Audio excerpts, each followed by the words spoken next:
नमस्कार, मैं कमलेश कबीर आपका एक बार फिर स्वागत करता हूं इस नए एपिसोड में।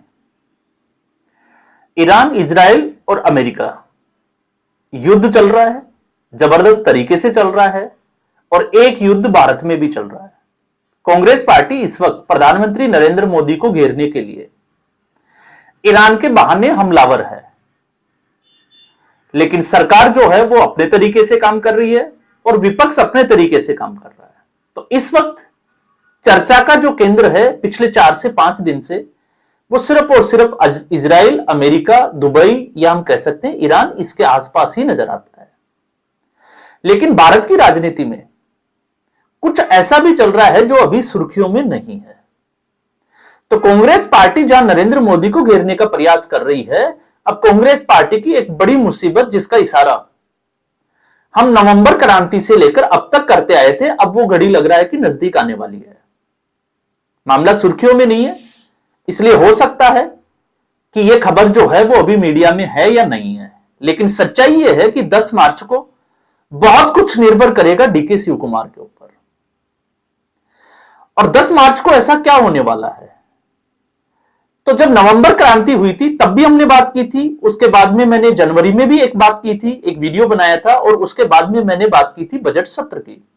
अब वो बजट सत्र जो है वो ऑलमोस्ट नजदीक है।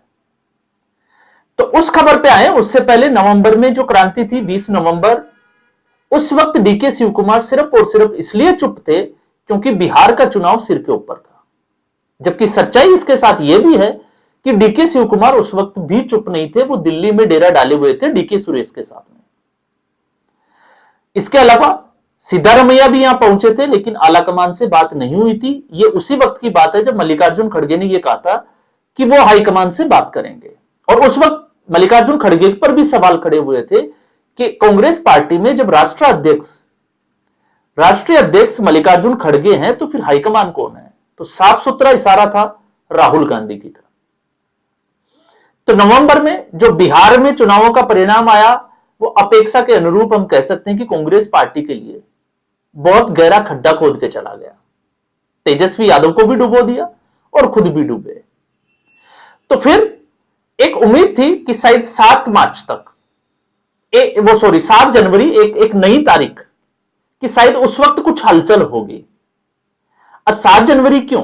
तो 7 जनवरी इसलिए, उस वीडियो में हमने खुल के इस पर चर्चा की थी कि कर्नाटक के इतिहास में, राजनीतिक इतिहास में एक ही व्यक्ति 5 साल का कार्यकाल पूरा कर पाया, वो था देवराज उर्स।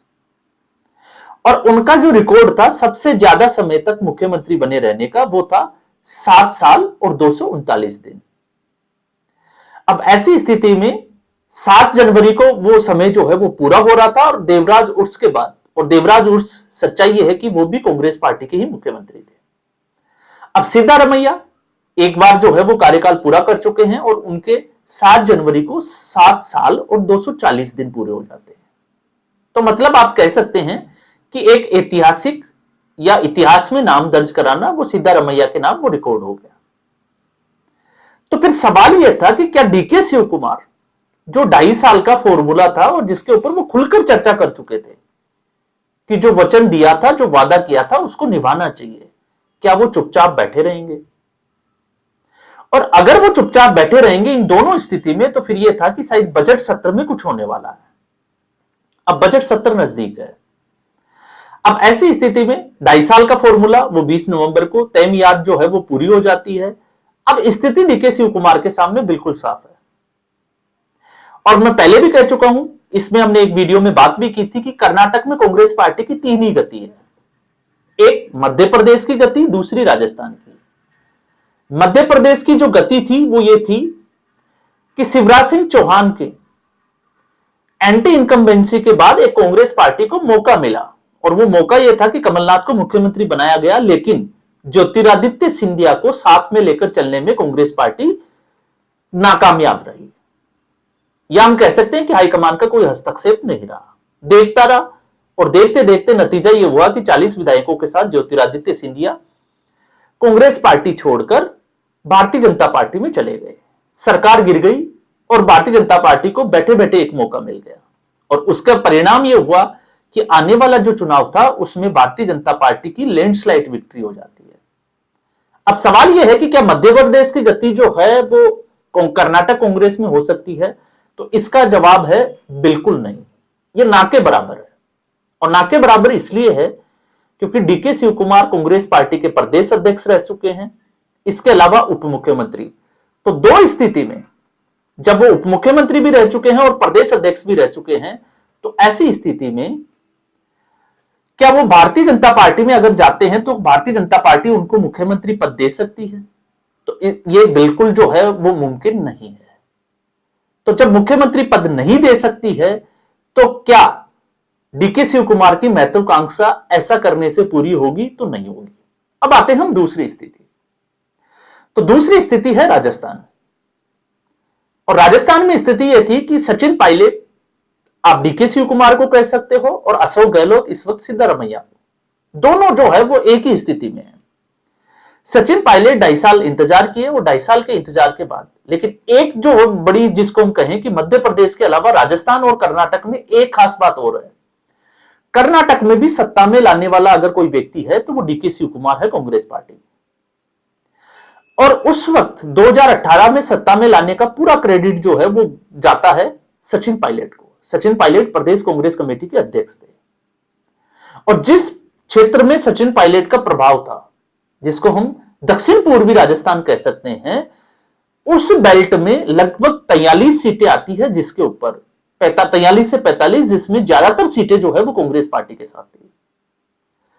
लेकिन सचिन पायलट की जब मनोकामना पूरी नहीं हुई, हम कहें कि महत्वाकांक्षा पूरी नहीं हुई, तो सचिन पायलट ने एक फ्रंट खोला, एक मोर्चा खोला, वो अशोक गहलोत के खिलाफ खोला। अपनी ही पार्टी के खिलाफ वो सड़कों पर उतरे और मानेसर कांड सबने देखा।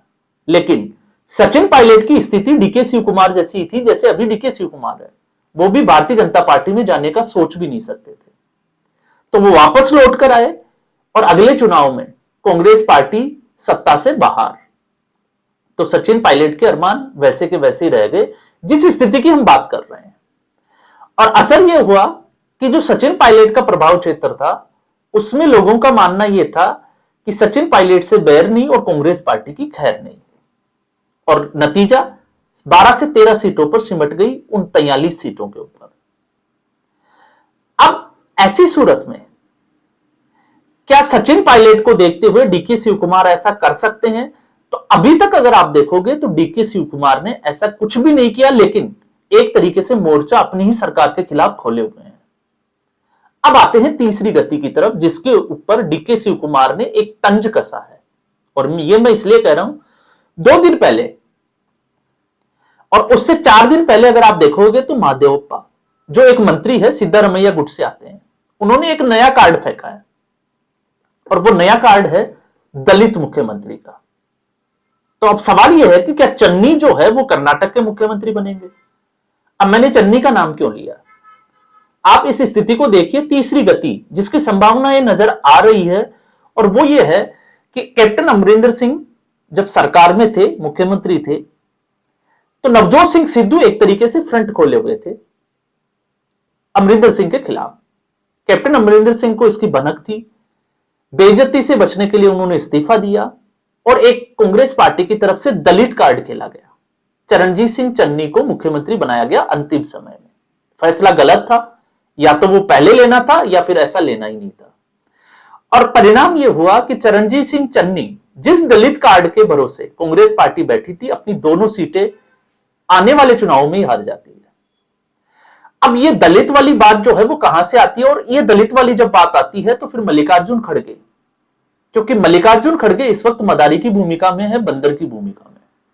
वो तमाशा देख रहे हैं, वो चाहते हैं कि कांग्रेस पार्टी में इस तरीके का तमाशा हो, क्योंकि अगर कांग्रेस पार्टी में ऐसा तमाशा होता है तो प्रियांक खड़गे, क्योंकि मल्लिकार्जुन खड़गे उम्र के इस तकाजे में भी कर्नाटक के मुख्यमंत्री नहीं बन पाए, तो उनका सपना है कि उनके बेटे, और जब आप उनके बेटे की बात करोगे तो आप स्टेटमेंट देखिए, जिस तरीके से राहुल गांधी आरएसएस, बीजेपी और सनातन संस्कृति को गाली देते हैं, ठीक उसी तर्ज के ऊपर प्रियांक खड़गे भी नजर आते हैं। जबकि डीके शिव कुमार वो महाकुंभ में भी जाते हैं, वो महाशिवरात्रि के कार्यक्रम में जो जग्गी है, सदगुरु जग्गी, उसके प्रोग्राम में भी जाते हैं। तो यहां मामला जो है वो उल्टा नजर आता है। और विधानसभा में आरएसएस का गीत भी गाते हैं।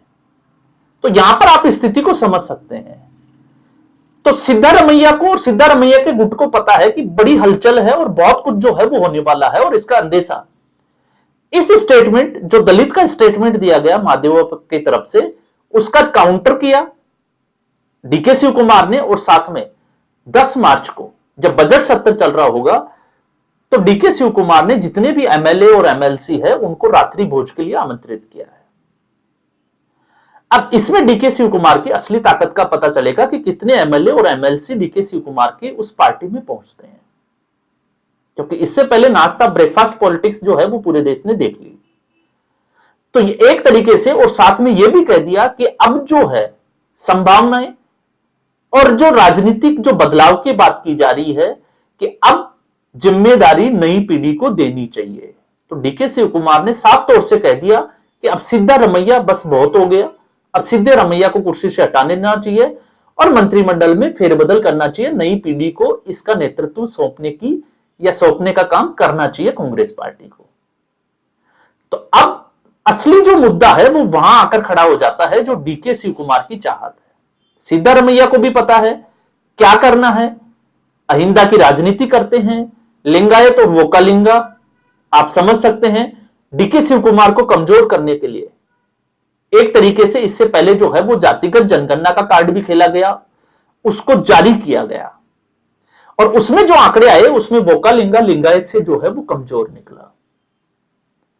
तो एक चीज जो साफ तौर से अब तक का जो समझ में आ रहा था कि यह बजट सत्र इस कर्नाटक सरकार के लिए, जबकि डीके शिव कुमार यह भी कह रहे हैं कि वो उन चीजों से बच रहे हैं जिससे कि सरकार के ऊपर कोई खतरा मंडरा है। तो आप समझ सकते हैं कि स्थिति जो है वो बड़ी ही भयंकर और उलझती जा रही है। अब कांग्रेस हाईकमान इसको किस तरीके से लेता है, यह कांग्रेस हाईकमान को तय करना है। लेकिन इतना तय है कि यह बजट सत्र आर पार की लड़ाई होगी, आर पार के मूड में होगा, क्योंकि इसके बाद डीके शिव कुमार को शायद ऐसा मौका नहीं मिले। क्योंकि अब नवंबर के बाद में अगर आप देखते हैं तो दिसंबर, जनवरी, फरवरी और मार्च आने को हो गया, तो अगले 3 महीने में 3 साल पूरे हो जाएंगे। तो आखिर डीके शिव कुमार कब तक इंतजार करेंगे? क्योंकि अब डीके शिव कुमार जितना लेट करेंगे उतनी प्रॉब्लम जो है वो डीके शिव कुमार के लिए बढ़ती चली जाएगी। और कांग्रेस पार्टी हो सकता है सिद्धारमैया के साथ, या फिर हो सकता है जिसकी संभावनाएं नजर आती है, क्योंकि पंजाब में भी हम बात कर रहे थे कि पंजाब में हो सकता है कांग्रेस पार्टी का जो अध्यक्ष है उसको जट सिख के बजाय दलित कार्ड खेलने के लिए किसी दलित व्यक्ति को बना दिया जाए। तो उस दिन भी हमने चर्चा की थी कि क्या चरणजीत सिंह चन्नी को प्रदेश अध्यक्ष बनाया जा सकता है, जबकि चरणजीत सिंह चन्नी ने किया क्या है, जब वो चुनाव हारे उसके बाद वो विदेश चले गए, बाई इलेक्शन में सीट मिली और वो लोकसभा में आ गए। तो जो इंपैक्ट जो चरणजीत सिंह चन्नी का होना चाहिए था वो पंजाब की राजनीति में नहीं रहा। लेकिन यहां पे स्थिति यह है कि इस वक्त कांग्रेस पार्टी को एक डमी राष्ट्रीय अध्यक्ष बन मिला हुआ है, जो गांधी परिवार के सुर में सुर मिलाता है। वो कभी गांधी परिवार के अगेंस्ट जाने की हिम्मत ही नहीं कर सकता। तो यहां पर यह हम जो है वो पूरी संभावना जता सकते हैं कि इस पूरे दांव में प्रियंक खड़गे को, जो मैं पंजाब की गति की बात करता हूं, शायद उसको मौका मिले और डीके शिव कुमार एक बार फिर हाथ मलते हुए रह जाएं। तो फिर सवाल यह उठता है कि डीके शिव कुमार जो कांग्रेस पार्टी के लिए एक असेट से कम नहीं है। अब जब हम ये कहते हैं तो डीके शिव कुमार इतने पावरफुल व्यक्ति है कि वो कांग्रेस पार्टी के लिए जब भी कोई फंड का क्राइसिस आता है वो फंड जनरेट करते हैं, और ऐसा उन्होंने करके दिखाया भारत जोड़ो न्याय यात्रा में राहुल गांधी को पूरा प्रमोट करने के लिए। जो भी मैनेजमेंट देखना था वो डीके शिव कुमार ने। लेकिन नतीजा और परिणाम की अगर हम बात करें तो फिर सवाल यह उठता है कि डीके शिव कुमार को 40 साल के इस भरोसे के बाद मिला क्या? तो ये इस वक्त कर्नाटक की जो राजनीति है उसकी स्थिति है, उसमें हलचल तेज है। आने वाले 10 दिन ये बड़े जो है वो क्रूशियल होने वाले हैं कांग्रेस पार्टी का। और आप देखिए अब एक के बाद एक जो बड़े नेता है उनके बयान आना शुरू होंगे, और हो सकता है शायद, क्योंकि इस वक्त नरेंद्र मोदी को घेरने के चक्कर में कांग्रेस पार्टी सिर्फ और सिर्फ ईरान को मुद्दा बनाने का प्रयास कर रही है। लेकिन 10 मार्च तक ये एक बड़ी खबर जो है वो कर्नाटक से आने वाली है। तो आज के एपिसोड में बस इतना ही। उम्मीद करूंगा वीडियो एपिसोड आपको पसंद आया होगा। वीडियो को लाइक करें, शेयर करें, चैनल जरूर सब्सक्राइब करें। धन्यवाद।